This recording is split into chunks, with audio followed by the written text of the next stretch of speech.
A se vam je že kdaj zgodilo tole? Jaz bom ščistila vsa okna, pa zamenjala vso posteljnino. Ti, prosim, posesej po tleh, pa pej v trgovino. Seznam sem ti poslala. Okej. Srček, Ja. prosim, pobriš prah vsem lučem, posesej pajčevino, pa očeju, prosim, pomagi prinesti noter jelko, okej? Seveda. Ljubika, te bi lahko prosila, pa bi ti okrasila jelko? Jaz? Pa zakaj jaz? Vedno moram jaz vse, vi pa nikoli nič. A se kdaj počutiš, kako bi rekel, kot da to nisi ti? Da ko odreagiraš na nekaj, to narediš na hitro, impulzivno, brez razmisleka. Da se počutiš ok, potem si pa kar naenkrat jezen ali pa žalosten. Ko vstopimo v puberteto, na naše vedenje pogostokrat vplivajo hormoni. Hormoni so kemični prenašalci sporočil, ki nam sporočajo, kaj ne naredimo. Pri vsakem posamezniku je drugače, ampak v povprečju se najstniški hormoni začnejo oglašati nekje med 8 in 14 letom in so zelo glasni vse nekje do 20. leta. In kaj se zgodi?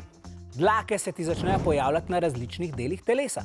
Čez poletje iz 8. na 9. razred noro hitro zrasteš, vsi ostali pa ne. In si tako, zakaj glih jaz?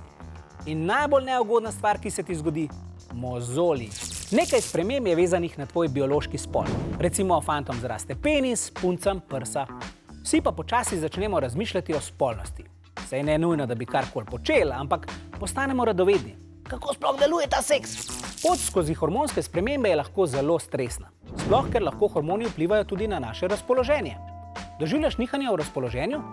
To je zelo pogosto in se dogaja vsem. Hormoni lahko tudi spremenijo intenzivnost čustva. Se pravi, če si čisto malo jezen, se lahko počutiš, kot da si res noro jezen in bi kar neki polomil. Tudi to je popolnoma normalno. Si depresiven in tesnoben? To pa ni direktno povezano s hormonskimi spremembami v puberteti. Če si žalosten, imaš občutke krivde, se počutiš nič vreden in se tako počutiš ves čas, nimaš več volje, da bi se družil s prijatelji ali delal stvari, ki jih imaš rad, v tem primeru je nujno, da prosiš za pomoč. Starše, starejše brate ali sestre ali svetovalne delavce v šoli. Lahko tudi pokličeš Tom telefon, kjer boš dobil uporaben nasvet. Puberteta je polna telesnih, fizičnih in čustvenih sprememb. Obstaja pa olajševalna okoliščina. To se zgodi vsem.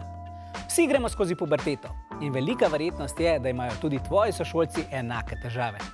Pogovor lahko reši marsikaj. Za razne vprašanja vam je na voljo tudi portal To sem jaz, ki deluje kot spletna svetovalnica. Napišeš, kaj te zanima in dobiš odgovor od strokovnjaka in svojih sovrstnikov.